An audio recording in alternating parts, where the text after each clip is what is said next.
Pascal Floglet, je suis âgée de 56 ans. L'installation est arrivée dans une deuxième partie de ma vie parce que initialement j'ai fait des études de droit avec plus 4 et les événements de la vie ont fait que je suis partie de la Bretagne et je suis revenue vers la Bretagne où je voulais faire ma vie. Voilà. Bon, c'était pas une évidence parce que déjà j'étais célibataire à cette époque-là. C'était quand même un grand pas à franchir. J'étais une femme aussi. Et c'est le fait de partir en formation qui a déclenché le fait que je m'installe. Je me suis installée en élevage laitier. Et après, comme beaucoup d'autres, l'élevage a évolué. J'ai fait une mise aux normes, j'ai agrandi mon élevage. Et quand mon conjoint s'est installé, on a de nouveau agrandi pour pouvoir vivre à deux sur l'exploitation. Le fait d'avoir une entreprise aussi, ça m'a permis de m'épanouir dans le fait que c'est moi qui ai choisi. Hein. Je suis libre de mon temps et de mon travail. Après, la liberté est relative parce que c'est un temps de travail. Hein. C'est beaucoup de temps de travail et de présence. Après, on a une relation avec le troupeau, une relation avec le travail. C'est pas une addiction, mais c'est quand même quelque chose de très, très agréable et des satisfactions, des satisfactions journalières, mensuelles, qui font que c'est quand même, c'est peut-être difficile à comprendre, mais c'est quand même agréable comme relation. Là, c'est la relation à l'animal, la relation à la production.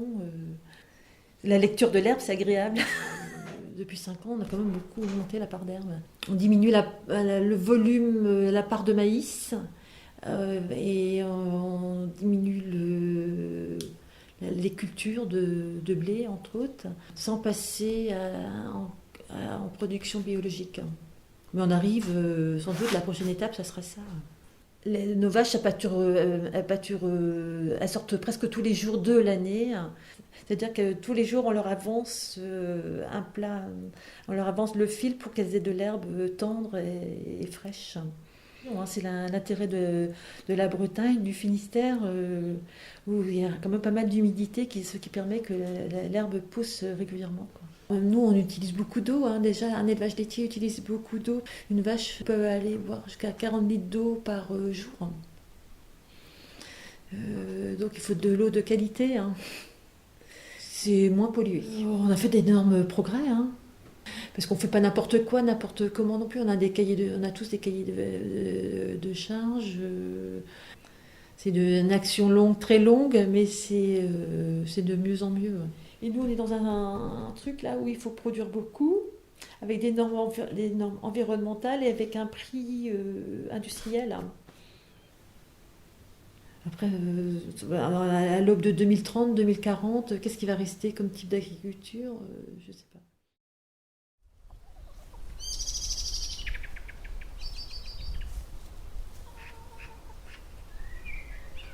Donc Amélia, je suis maraîchère à Locronan depuis 5 ans et j'ai 35 ans. Donc moi c'est Julien, j'ai 40 ans, donc avant j'étais infirmier et donc je suis mis au maraîchage progressivement on va dire. Alors là on est sur, on l'appelle comment, le terrain quoi, on est sur le terrain où on travaille.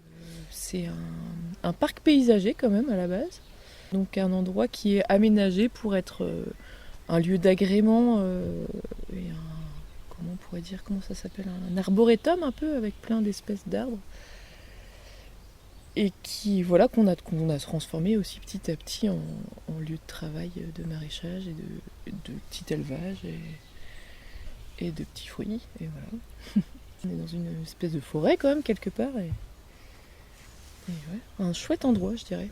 Bon, moi personnellement les boulots que j'ai fait jusqu'à présent me parlait pas forcément en termes de sens écologique aussi, prendre une place dans le monde qui non seulement ne détruit pas peut-être la planète et puis peut-être fait plus même un peu de bien ou voilà en tout cas pas de mal. Mais il y a les deux, c'est ce terrain effectivement qui demande à être occupé, qui demande à être entretenu, pour lequel il y a de l'affectif et puis en même temps c'est ridicule de passer de la tondeuse toutes les semaines, voilà, de passer son temps débroussailler, tondre, juste pour débroussailler, tondre au final. Je pense que c'est un espèce d'engagement politique quand même de se dire on produit de la nourriture ici et on la vend ici. Voilà, c'est sur 2,5 hectares, il n'y a pas de produits dégueulasses épandus. C'est déjà pas mal. Les grands principes du maraîchage sol vivant. MSV, sinon. C'est de ne pas travailler le sol, en tout cas le moins possible. Si tu travailles le sol 4-5 fois par an, forcément les animaux qui y habitent ne vont pas y rester. Dès qu'il y a une inondation ou même des fortes pluies, on voit des coulées de terre qui s'en vont. Toute la terre s'en va, quoi. Et ça, c'est des milliers, des milliers d'années. Ça a mis des milliers d'années à se construire. Et maintenant, ça met quelques dizaines d'années à partir tout à la rivière, tout à la mer. Bon, voilà. Alors que donc justement, ce sol vivant-là, il permet quand même de retenir aussi pas mal d'éléments. Donc si le sol est vivant, donc il y a donc non seulement des animaux, puis des champignons. Oui, bien donc sûr, le sol est structuré. Il y a une vie, donc, quoi. Une vie, quand il pleut, tout, quoi, en fait. C'est pas... il n'y a pas tout qui se barre dans les rivières. C'est vraiment, on a l'impression d'élever les vers de terre maintenant, quoi. On leur donne leur ration par an. On a une idée de à peu près ce dont ils ont besoin pour rester sur place. Donc on essaye de faire en sorte qu'ils restent avec nous. Parce qu'ils font tout ce qui va être aération du sol, avec toutes leurs galeries, et ils ont une espèce de colle, une espèce de mucus qui vient tapisser et qui agglomère tout ça. Et puis ils produisent aussi de l'azote avec leur déjection, parce que c'est eux qui font en fait, on met plein de fumier, puisqu'on met du fumier de vers de terre, quoi. Voilà, ça peut s'adresser à tous en fait, de travailler moins le sol. C'est sûr, c'est plus facile sur un petit bout de terrain d'1 hectare. Ouais, tu fais tout à la main, on est deux, on a un micro-tracteur et on s'en sort. Bon, mais je pense que c'est même sûr, il y a des techniques à développer et à appliquer pour ne pas travailler le sol, ou peu, quoi.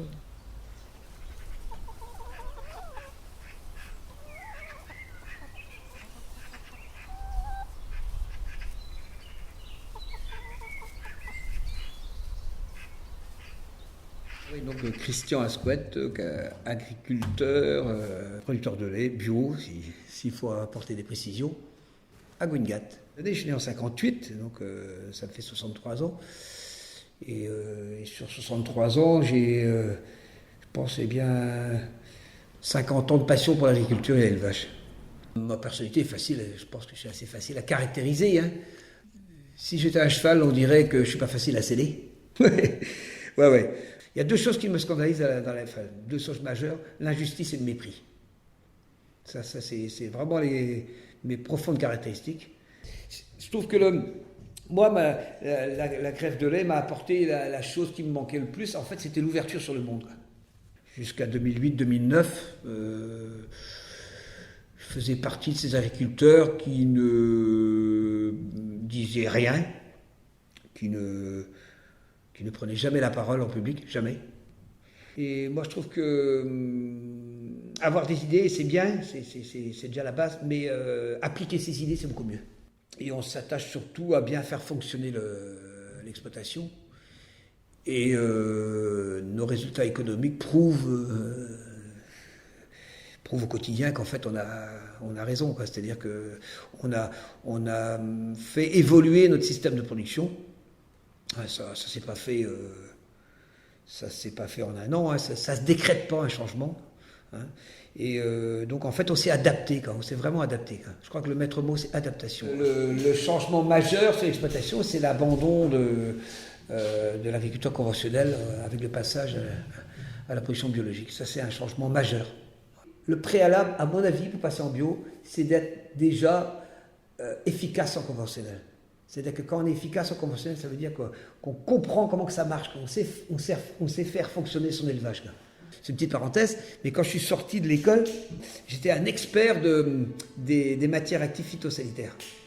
Un expert des pesticides. C'était ça ma grande passion. C'est dire le chemin qu'il y avait à faire. Bon. C'est pour ça qu'en fait, je ne suis pas du tout quelqu'un d'original. Pas du tout. Non, parce que j'ai fait exactement comme les autres pendant très très longtemps, quoi. Puis il y avait aussi les caricatures qui étaient véhiculées par le bio, quoi. Même moi, personnellement, pendant longtemps, je trouvais que les bios, c'était des mecs un peu perchés, quoi, pour être honnête, quoi. En gros, des fumeurs de pétards qui comprennent rien à rien, quoi. Alors que nous, agriculteurs, nous les vrais, quoi, nous, on cultivait la terre et nous, on élevait les animaux, quoi. Et je crois que les choses ne sont pas si simples que ça, et si caricaturales que ça, surtout, et que tout le monde a fait du chemin de son côté, quoi. Au départ, j'étais comme tous les copains, hein. J'étais un peu, je me sentais un peu, entre guillemets, faut le dire les choses avec honnêteté, un peu insulté, quoi. Parce que je me disais, mais merde, nous on fait notre boulot, quoi. Hein, nous on nous a dit, il y a des gens qui nous ont dit, fais ceci, fais cela, fais comme ci, fais comme ça. Voilà, bon. Puis subitement, un moment est arrivé dans la presse, notamment dans les médias, le fait que la responsabilité des agriculteurs était avérée, c'était très clair. Donc ça a été bon, ça m'a pas mal chahuté quand même. Je me dis, mais merde, nous on croit bien faire, hein, on travaille déjà comme des fous furieux, on nous applique un certain nombre de contraintes et on vient maintenant nous dire que s'il y a des algues vertes, c'est notre faute. Bon, il a fallu un peu comprendre, hein, quand même. C'est un choc quand même, c'est un choc. Hein. Mais je pense effectivement qu'on a une responsabilité. Les agriculteurs ont la capacité à évoluer, j'ai aucun doute là-dessus, hein, franchement, aucun doute. Mais il faut des prix. Pour commencer, des prix. Ça, c'est la première chose. C'est difficile d'évoluer quand vous ne gagnez pas votre vie. C'est très, très, très difficile. Et vous êtes tenu par le système, là. Mais moi, je pense que c'est bon, la clé est là, hein, c'est de pâturer au maximum, d'avoir le maximum de surface en herbe. Et en même temps, déjà d'arrêter de raser les talus. J'en ai rasé, j'ai pas honte de le dire. Normalement, l'eau doit s'accumuler au pied des talus, dans des fossés prévus pour, et s'infiltrer. Aujourd'hui, l'un des problèmes, c'est qu'on a parfois une forte pluviométrie, mais qu'est-ce qui reste dans les champs? Moins qu'avant. Il y a un certain nombre de talus intelligents qu'il faut remettre. Il faut ne pas mettre de culture dans les endroits qui sont les endroits à risque. Les grosses pentes, vraiment les proximités de ruisseaux, où on sait que potentiellement la terre va se barrer. Il faut diminuer les parts de maïs, ça c'est sûr, et on améliore le résultat économique de l'exploitation de façon significative d'ailleurs. Moi je pense qu'il ne faut pas opposer écologie et progrès technique, bien au contraire, non. Parce que l'alliance de l'écologie et du numérique, à mon avis, permettra de remplir les deux paramètres importants, c'est-à-dire une production alimentaire qui est nécessaire pour nourrir la population, et en même temps, l'écologie et le numérique permettront d'avoir un respect de l'environnement. Tout individu peut agir dans la société, hein. En tant que consommateur, on peut agir. On a des leviers d'action. Et en tant qu'agriculteur, on a des leviers encore plus importants, quoi. Des bêtises, j'en ai faites, hein. Je l'ai dit, je le répète, hein. Je n'ai pas honte de le dire. J'en ai fait... parce que j'ai fait comme les autres. Hein. Je me souviens, par exemple, hein, tu vois, c'est une parenthèse, de désherber les ruisseaux avec mon père. C'était comme ça, dans les années 90, avec du Roundup et puis du lasso. On cramait tout. Voilà, un regret que j'ai, hein, d'avoir considéré que l'eau, c'était un truc inerte, en gros, quoi. Pour moi, l'eau, c'est la vie.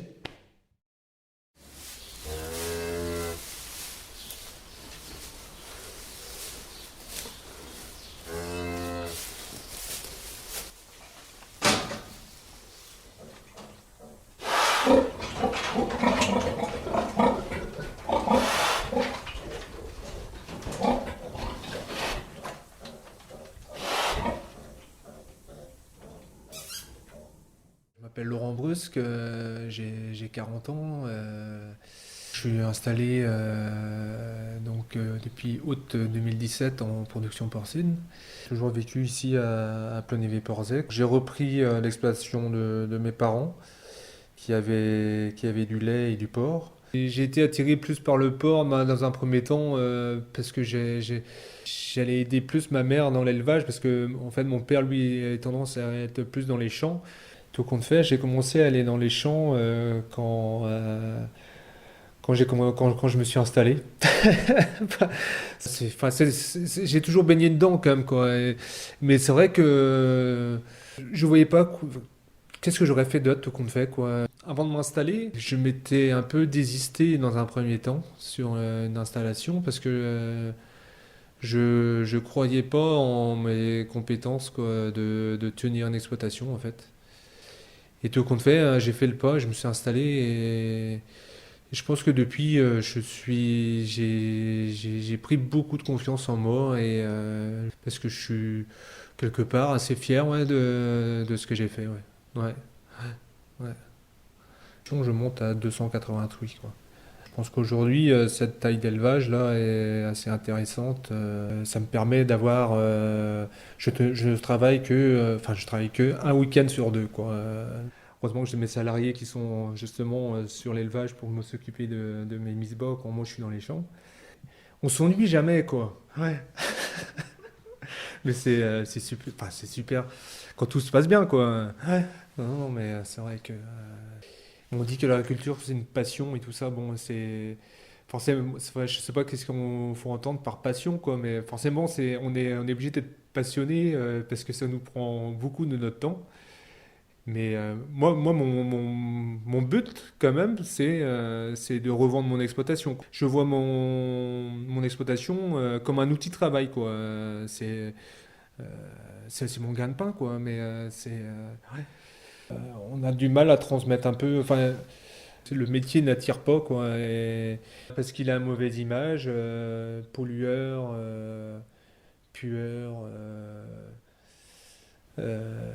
Industriel, du mal-être vis-à-vis des animaux, tout ça, quoi. Voilà l'image qu'elle a, l'agriculture. Mais c'est pour ça que je suis là aujourd'hui aussi pour dire que oui, je fais un élevage industriel, mais je traite bien mes animaux. Les antibiotiques, c'est pas automatique. Non, non, c'est pas ça, hein. Nous, on soigne les animaux quand ils sont malades. Et le porc, il faut l'associer à la terre, hein. Je produis quasiment la totalité de, de l'alimentation, donc de l'orge, du blé et de l'avoine issus de mon exploitation et des exploitations voisines. Et forcément du maïs aussi, donc du maïs local, quoi. Donc je n'ai pas assez de terrain par rapport aux déjections que je produis. Du coup j'ai une station de traitement. On dit traitement, ça traite l'azote et le phosphore. Si le lisier brut passe dans une centrifugeuse, donc on récupère la partie solide. On appelle ça du compost, ouais. Le compost qui ressort donc de ma station est considéré comme compost bio. Et après, la partie liquide qui reste, donc là, dans la partie liquide, on retrouve l'azote. Et là, l'azote est traité par des bactéries. Et donc, cette potasse-là est mise sur mes terres, quoi, par un système d'irrigation, quoi. Je pense que c'est vrai que au départ, il n'y avait pas d'agriculture raisonnée, voilà, comme on dit. Ça, c'est les erreurs passées, quoi, où justement, là, au lieu de mettre un seau au mètre carré, eh ben, c'était 5 seaux, quoi. Une fois qu'on avait fini le champ, bon, bah, il reste encore du lisier. Bon, bah, on va remettre une couche, quoi. Et ça a été comme ça, je pense, dans les années 70, quoi. Bah nous, on fait des efforts, hein, au niveau de l'agriculture.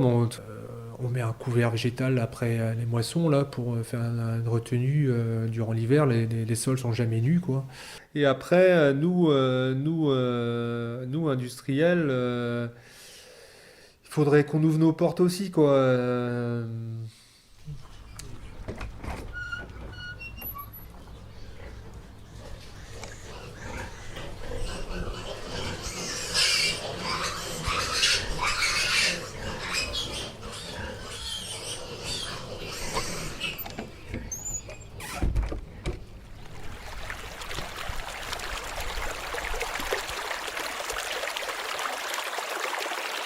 Je m'appelle René Lebat, donc je suis exploitant agricole sur ma ferme de Kerskau, qui est la ferme natale.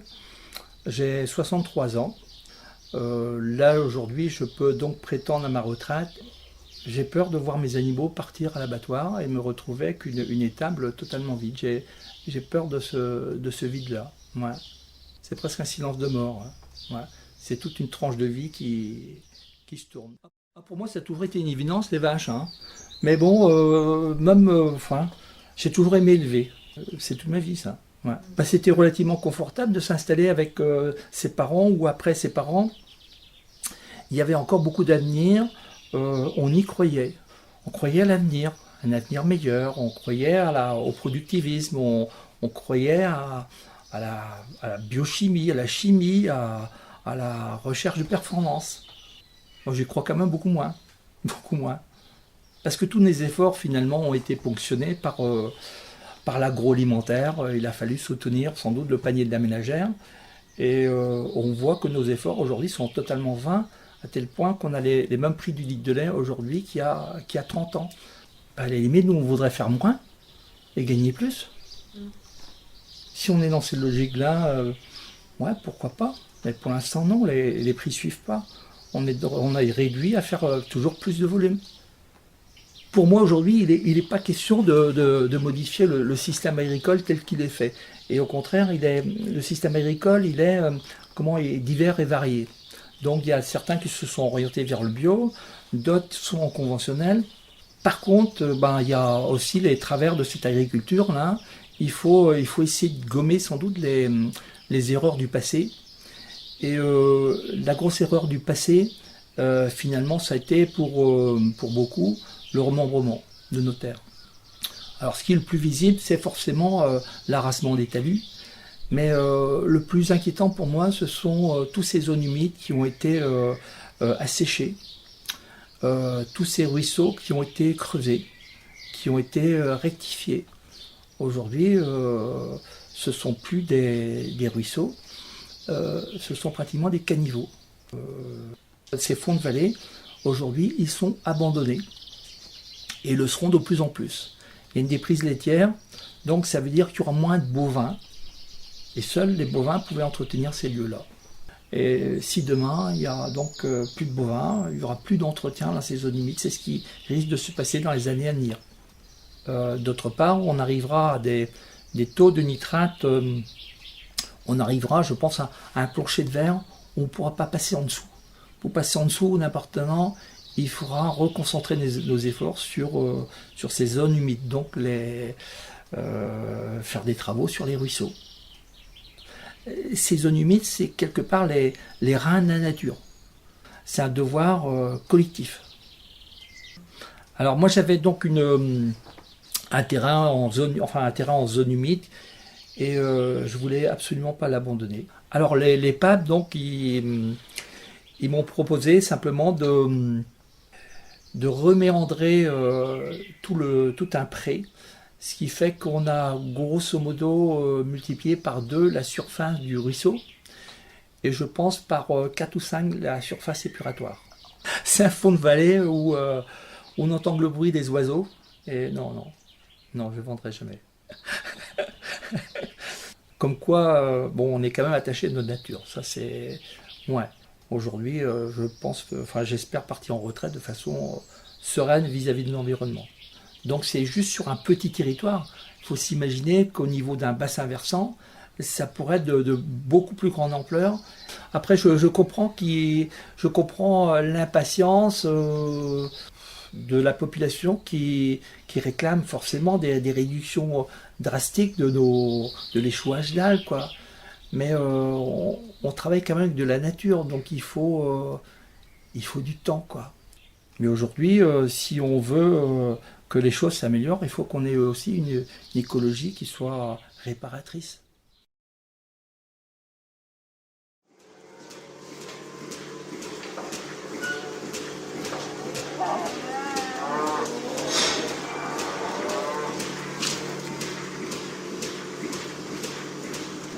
Le pollinisateurs, c'est pour que ce soit plus calme les vaches à la traite pour les mouches.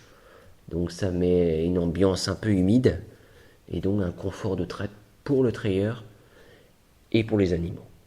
Elles bougent moins, elles sont moins gênées par les mouches. Donc il y a une ambiance qui est toujours qu'il faut garder un peu humide quand c'est comme ça sec. Après, généralement, la brumisation, je la mets en route du mois de mars, avril, au mois de septembre, octobre, à peu près. Ah, elles le ressentent très très bien, hein. Elles adorent ça. Elles sont heureuses, elles ruminent, là, elles donnent leur lait tranquillement.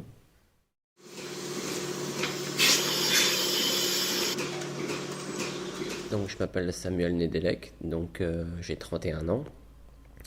Donc, je suis jeune agriculteur bio, installé depuis le 1er octobre 2020, reprise après mon père, en vache laitière, donc 550 000 litres de lait à produire à l'année, avec 70 vaches et 90 hectares.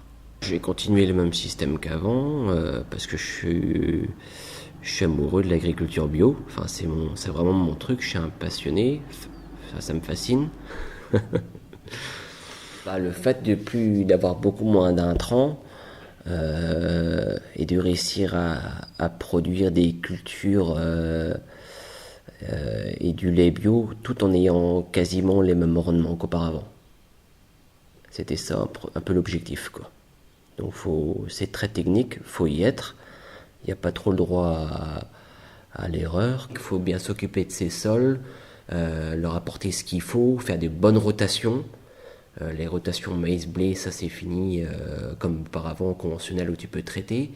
Moi je tourne avec de l'herbe, donc ça permet déjà d'éviter le salissement trop important et les maladies. Voilà. Ensuite, quand tu casses l'herbe, comme j'ai fait par exemple dans une parcelle, quand tu casses l'herbe, tu fais une coupe d'enrubanné au 15 avril, tu casses de suite, tu implantes un maïs. Et ben le maïs, là, il va bénéficier de tous les éléments qu'il y a eu pendant les 2-3 ans de régras, qui va fournir l'azote, le phosphore, la potasse pour la culture. Sans apporter d'engrais, les rendements se tiennent quasiment similaires. Avant, elle faisait quand même un peu plus de lait, parce que donner plus d'aliments conventionnels. Là, on donne moins d'aliments, donc les vaches sont moins forcées, moins de soucis. Moins de frais vétérinaires, moins de problèmes et moins de stress pour moi. Ouais, c'est le jour et la nuit. Ouais. Par contre, il faut accepter une petite baisse de la production en lait. Faut pas non plus rêver trop, quoi. Les prix suivent. Ouais. Il faut qu'ils se suivent. Ouais. Tout part de là en fait. Ouais. Les cultures, j'adore mes animaux, mes vaches. Et mes cultures, c'est mon petit oxygène, en fait. Je sais pas comment expliquer. J'aime bien voir quand je sème, j'aime bien voir après l'évolution de la culture jusqu'à la récolte, quoi. C'est un moment qui est très passionnant, surtout quand c'est en fleurs. Là, mes petits pois sont en fleurs, donc c'est magnifique. Même le blé, quoi, j'aurais jamais imaginé il y a 5-10 ans de ça, faire du blé, même du colza graine en bio. Pour moi, c'était inimaginable en fait. C'était tous les engrais que j'ai, ces engrais organiques, c'est le lisier, les effluents de bovins, mes génisses, fumier, mais ça, et que j'épand après sur mes pâtures, c'est mon seul engrais bio en fait. Bon, il y a quand même, on fait beaucoup d'efforts pour améliorer la qualité de l'eau. Tout le monde met vraiment du sien. Je parle agriculteur en général. Mise en place de couverts, interdiction de laisser le champ nu après les récoltes, mise en place de haies, bocagères, couverts végétal, rotation, qui permettent d'éviter d'avoir toujours une bonne qualité d'eau. Moi, j'estime qu'il y a eu énormément depuis ces 10 dernières années de choses qui ont été mises en place, que tout le monde a vraiment bien joué le jeu.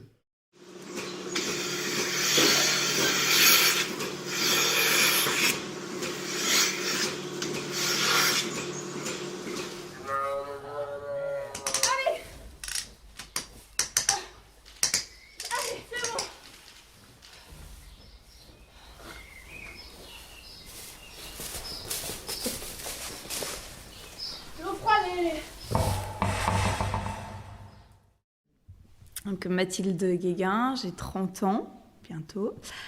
Je suis agricultrice donc, sur la commune de Douarnenez à Tréboul. J'ai repris la ferme de mes parents.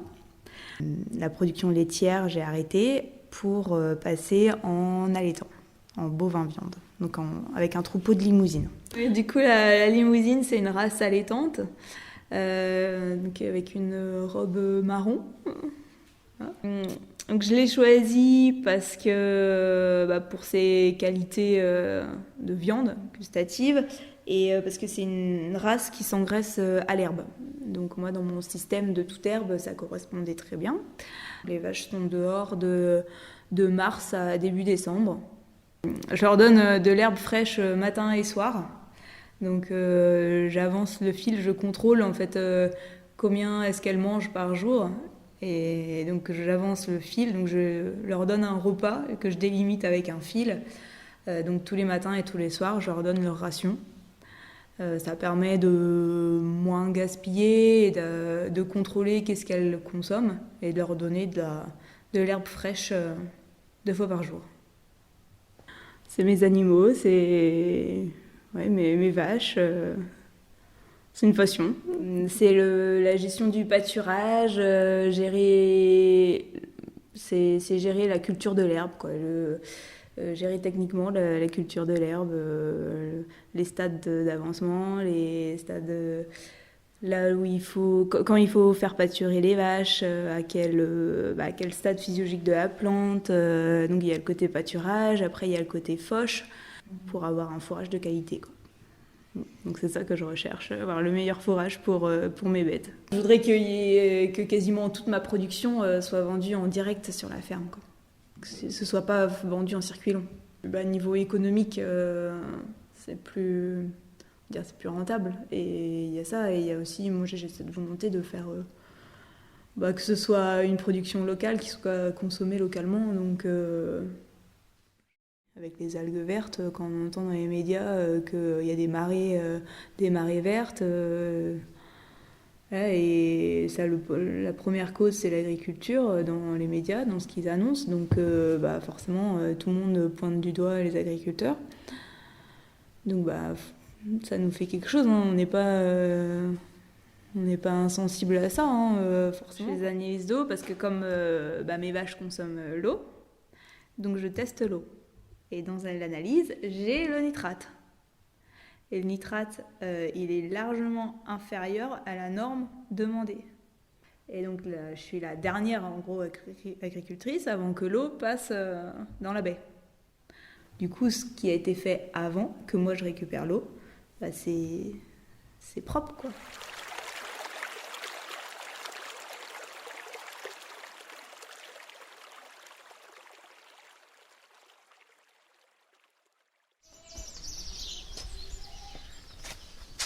Bonjour les filles. Vous voulez pas parler aujourd'hui? Alors, je m'appelle Jean-Pierre Labatte, j'habite à Saint-Nic, dans le fond de la baie. J'ai 67 ans cette année, voilà. Il est temps que je prenne ma retraite, je sais bien, mais je suis agriculteur, éleveur de chèvres avec transformation. Je pense qu'on est perçu, au départ on est perçu comme marginaux quand même, hein. Arrivé là avec 70 ou 80 chèvres. Alors ce sont des chèvres laitières qui sont des alpines. Elles sont pas malheureuses, hein, pour qui les voit. Elles ont un poil brillant, elles sont belles.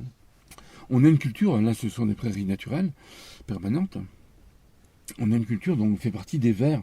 Des vers, je veux dire les vers VERTS que l'on trouve dans le paysage, quoi. Et c'est précisément dans ces jours-ci, vers le 12-20 mai, que l'on trouve la plus grande variété de ces couleurs vertes dans le paysage. Parce que les orges commencent à pointer leur barbe, les blés pareil, on a toutes les teintes de vert sont là. Voilà, et c'est très agréable. J'ai fait partie de la mairie, hein, pendant 12 années, hein. Donc il y a assez la difficulté de gérer à la fois le tourisme et puis le problème des algues vertes. C'est vrai que moi j'y ai été confronté depuis très longtemps. C'est gérer à la fois le tourisme et les nécessités qui suppose, et puis l'agriculture qui est, voilà, surtout ne pas opposer les choses.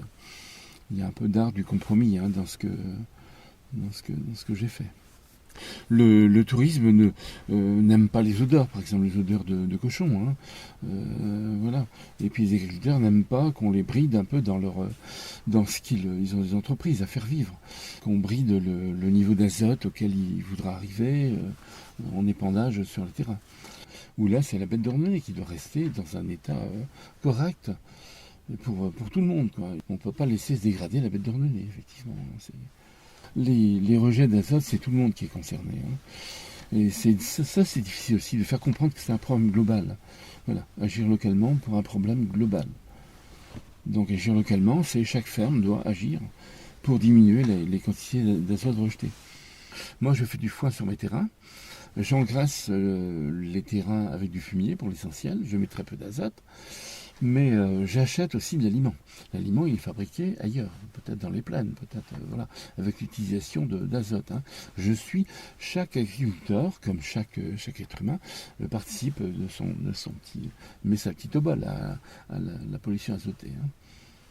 On ne peut pas tout changer ça va faire des malheureux, ça, si vous changez tout d'un coup. C'est des évolutions. Donc c'est du politique.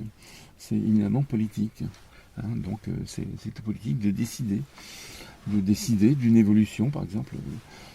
Moi je pense qu'il faut aider, alors là ça redevient politique, il faut aider les gens à baisser leur niveau de production. Disons la présence d'animaux ici. Ça semble se faire un peu tout seul par les prix. Hein.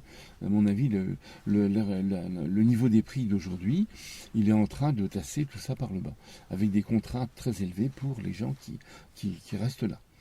Mais bon, il faut les aider. C'est pas ça. C'est difficile de mener une entreprise avec des contraintes devant, derrière, au-dessus, en dessous. Hein. C'est très très difficile.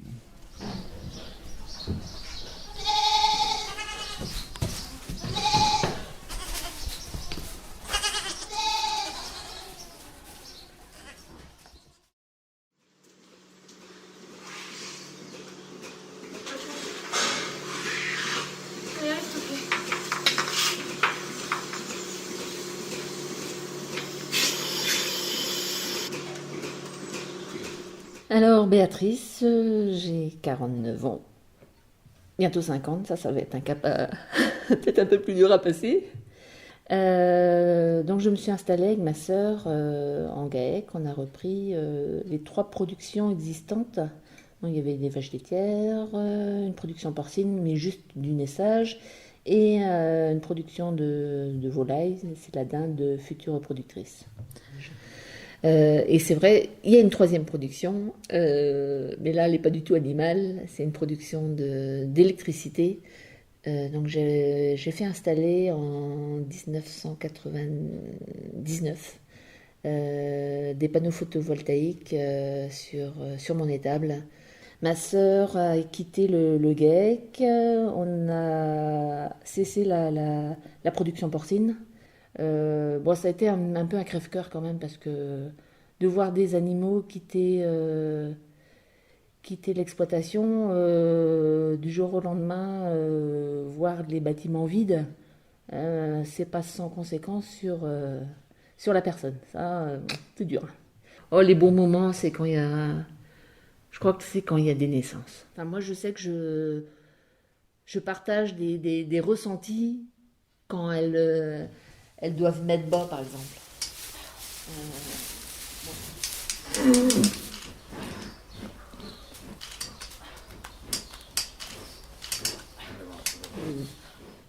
Moi, ma philosophie, c'est ne plus utiliser de produits phytosanitaires, enfin du style Roundup autour d'exploitation. Ça, je n'en veux plus des talus jaunes, tout ça. Moi, j'aime pas ça. J'aime pas ça. Je n'ai pas la fibre bio, mais j'aimerais bien m'y engager un peu. Et déjà ça, si je peux faire ce premier pas, là, ne plus utiliser de produits, et ça fait déjà longtemps que je ne le fais plus, de produits chimiques là autour des bâtiments, bon, c'est bien, c'est bien.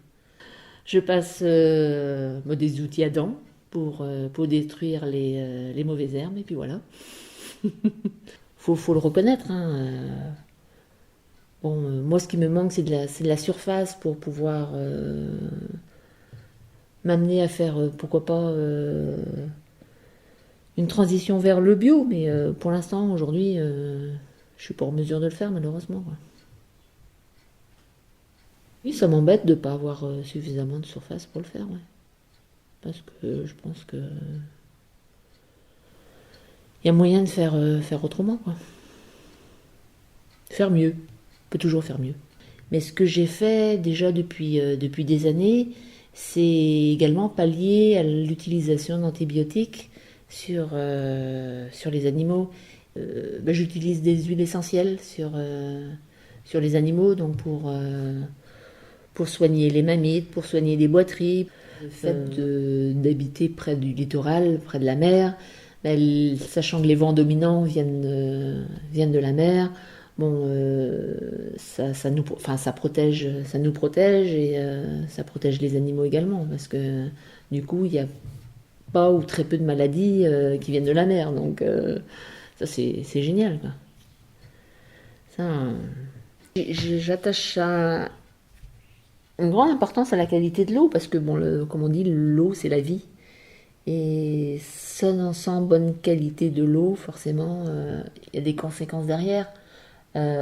Aujourd'hui, sur l'exploitation, j'ai fait installer un forage. Donc, l'eau que mes animaux consomment est issue des nappes souterraines de l'exploitation. Donc à moi aussi l'intérêt de préserver les surfaces superficielles pour que en dessous la qualité de l'eau ne soit pas impactée.